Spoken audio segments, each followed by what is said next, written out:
guys, welcome to the first episode of Miss Morrison Reads. Thanks for tuning in. So my 5th grade reading class, we just finished reading Ghost. We love this book so much. We love anything by Jason Reynolds. We have read As Brave as You. Now we've read Ghost, and everybody's just, oh, I want to read Patina. Well, I only have 2 copies. The library only had 1 copy. We've even got it checked out from our local library. So, because everybody else wants a chance, I thought, hey, perfect time for me to start reading to you guys.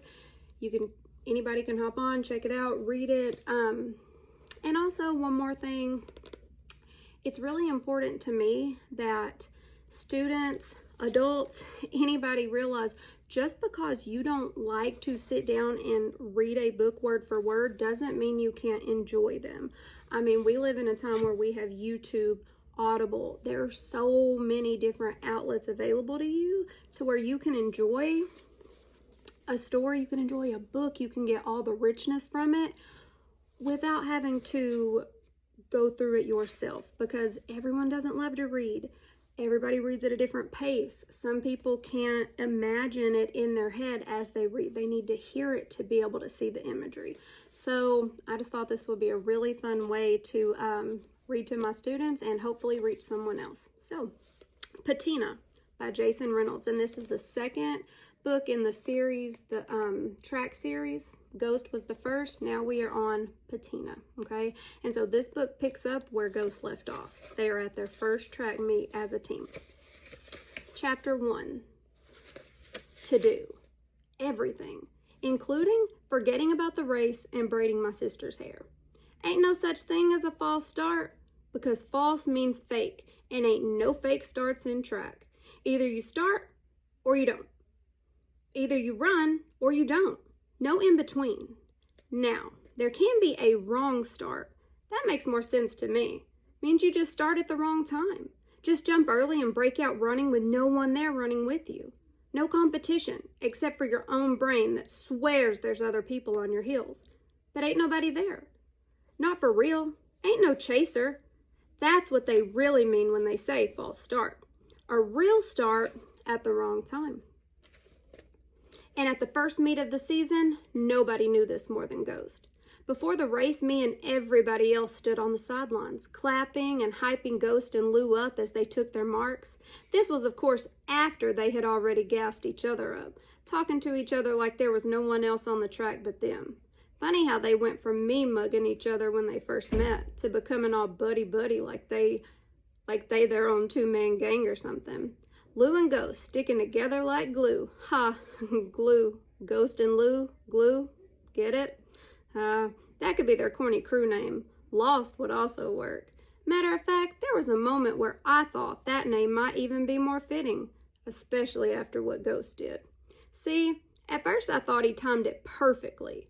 I thought Ghost pushed off from the line at the exact moment the gun went off, as if he just knew when it was coming, like he could feel it on the inside of him or something. But he didn't hear the second shot. Well, I take that back. Of course he heard it. It was loud. Boom! It was impossible not to hear it. But he didn't know it meant that he'd jumped too early, that he'd false started. I mean, this was his first race, so he had no clue that the second shot meant to stop running and start over. So he didn't. He ran the entire 100 meters, didn't know that people weren't cheering him on, but were yelling for him to pull up, to go back to the starting line. So when he got to the finish line, he threw his hands up in victory and turned around with one of them 1,000,002 smiles until he noticed all the other runners, his competition, were still up at the top of the track. He looked out into the crowd, everybody laughing, pointing, shaking their heads, while Ghost dropped his, stared at the black tar, his chest like someone blowing up a balloon inside him, then letting the air out, then blowing it back up, then letting the air out. I was afraid that balloon was going to bust, that Ghost would burst open like he used to do when he first joined the team. And I could tell by the way he was chewing on the side of his jaw that he wanted to, or maybe just keep running, off the track, out of the park, all the way home. Coach walked over to him, whispered something in his ear. I don't know what it was, but it was probably something like, it's okay, settle down, you're still in it. But if you do it again, you're disqualified. Nah, knowing Coach, it was probably something a little more deep like, I don't know, I can't even think of nothing right now. But Coach was full of deep. Whatever it was, Ghost lifted his head and trotted back to the line, where Lou was waiting with his hand out for a 5. Ghost was still out of breath, but there was no time for him to catch it. He had to get back down on his mark, get ready to run it all over. The starter held the gun in the air again. My stomach flipped over again. The man pulled the trigger again. Boom! Again. And Ghost took off again. It was almost like his legs were sticks of dynamite, and the first run was just the fuse being lit. And now the tiny fire had gotten to the blow-up part, and let me tell you, Ghost blew up. Busted wide open in the best way. I mean, the dude exploded down the line in a blur, even faster this time, his silver shoes like sparks flipping up off the track. First race, first place, even after a false start. And if a false start means a real start at the wrong time being too early, then I must have had a false finish, which also ain't a fake finish, but a real finish, just too late. Make sense? Just in case it don't, let me explain. My race was up next, and here's the thing. I've been running the 800 for 3 years straight. It's my race. I have a system, a way of running it. I come off the block strong and low, and by the time I'm straight up, my stride is steady. But I always allow myself to drop back a little. You know, keeping it cool for the first lap. Pace. That's where 800 runners blow it. They start out too fast and be rigged by the second lap. I've seen a lot of girls get roasted out there showboating on that first 400. But I knew better. I knew the second 400 was the kicker. What I didn't know, though, was just how fast the girls in this new league were. What kind of shape they were in. So when the gun blew and we took off, I realized that the pace I had to keep just to stay with the pack was faster than I was used to. But of course, I'm thinking, these girls are stupid and are going to be tired in 20 seconds, in 30 seconds, in 40 seconds. Never happened. And instead, it ended up being me saying to myself, oh God, I'm tired. How am I tired? And as we rounded into the final 200 meters, I had to dig deep and step it up. So I turned on the jets. Here's how it went. Cornrows, low cut, ponytail, and puny tail in front of me. Chop 'em down, Patty. Push, push, push, breathe. Cornrows is on my side.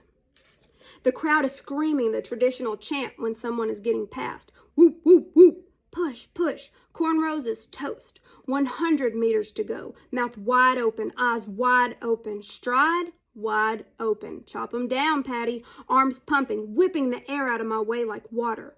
Low cut is slowing up. Her little pea head's bobbing like I could snap it right off. She's tired. Finally. Whoop, whoop. Got her. 2 more to go. Ponytail can feel me coming. She can probably hear my footsteps over the screaming crowd. She knows I'm close, and then she makes the biggest mistake ever. The one thing every coach tells you never to do. She looked back. See? When you look back, it automatically knocks your stride off and it gets you messed up mentally. And once Ponytail looked over her shoulder, the whoop started back up like a siren. Whoop, whoop, whoop. 50 meters. That's right, I'm coming. Chop 'em down, Patty, I'm coming. I could see Puny Tail just ahead of her. That little twist of hair in the back of her head like a snake tongue. She was running out of breath. I could see that by the way her form had broken down. Ponytail was too. We all were. And even worse for me, we were also running out of track.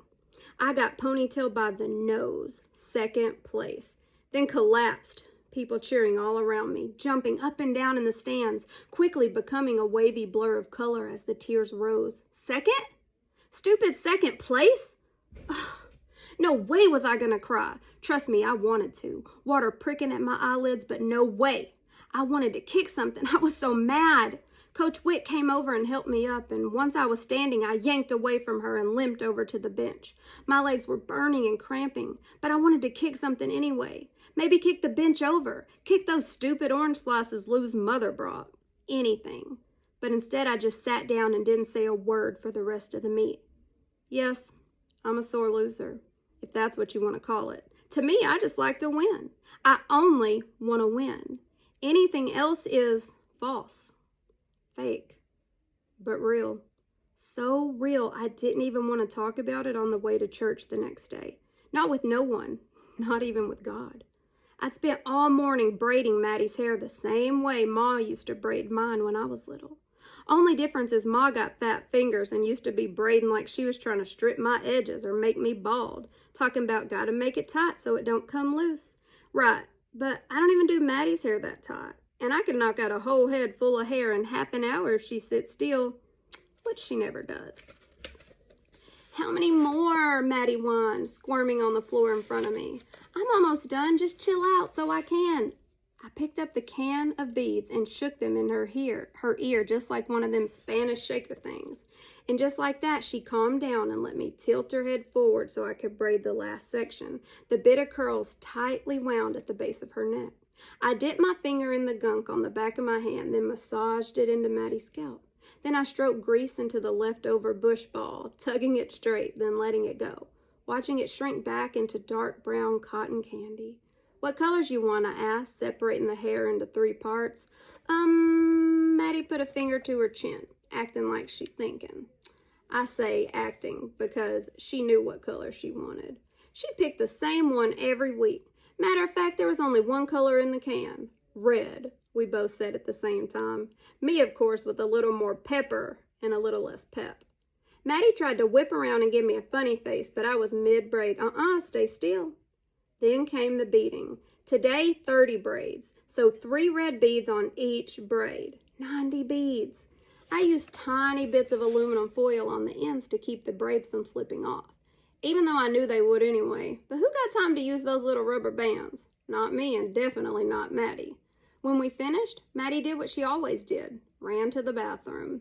I followed her, like I always did, and lifted her up so she could see herself in the mirror. She smiled, her mouth like a piano with only one black key, one front tooth missing. Then Maddie ran back to the living room and blew a kiss at a picture propped up on the table next to the TV. The same picture every time, of me at her age, 6, with a big cheese and a missing front tooth and braids, red beads, aluminum foil on the end. I do Maddie's hair every Sunday for 2 reasons. The first is because Momly can't do it. If it was up to her, Maddie's hair would be in 2 afro pups every day. Either that or Momly would have shaved it all off by now. It's not that she don't care, she does. It's just that she don't know what to do with hair like Maddie's, like ours. Ma do, but Momly, nope. She never had to deal with nothing like it, and there ain't no rule book for white people to know how to work with black hair. And her husband, my Uncle Tony, he ain't no help. Ever since they adopted us, every time I talk about Maddie's hair, Uncle Tony says the same thing. Just let it rock. Like he's gonna sit in the back of Maddie's class and stink face all the 6-year-old bullies in barrettes. Right. But luckily for everybody, especially Maddie, I know what I'm doing. Been a black girl all my life. The other reason I always do Maddie's hair on Sundays is because that's when we see Ma, and she don't want to see Maddie looking like she ain't never been nowhere. So after Maddie's hair is done, we get dressed, as in dressed up, all the way up. Maddie puts on one of her church dresses, white patent leather shoes that most people only wear on Easter Sunday, but for us, for Ma, every Sunday is like Easter Sunday. I put on a dress too, run a comb through my hair until it cooperates, ugly black ballerina flats because Ma don't want me looking fast in the house of the Lord. Then Momly drives us across town to Barnaby Terrace, my old neighborhood. Barnaby Terrace is fine. I don't really know what else to say about it except for the fact that there's nothing really to say about it. Ain't nobody rich, that's for sure, but ain't nobody really poor neither. Everybody's just regular. Regular people going to regular jobs, having regular kids who go to regular schools and grow up to be regular people with regular jobs and on and on. And I guess everything was pretty regular about me too, until 6 years ago. Follow me. I just turned 6, and me and Dad were having one of our famous invisible cupcake parties. Kind of like how little girls on old TV shows be having tea parties, but you know how it don't ever really be tea in the cups? Like that. Except I didn't have a tea set, and my mom wouldn't let us use her real teacups, which were really just random coffee mugs. Plus, my dad always said tea don't even taste good enough to pretend to drink. He also said tea and eat are made of the same letters anyway. you back later.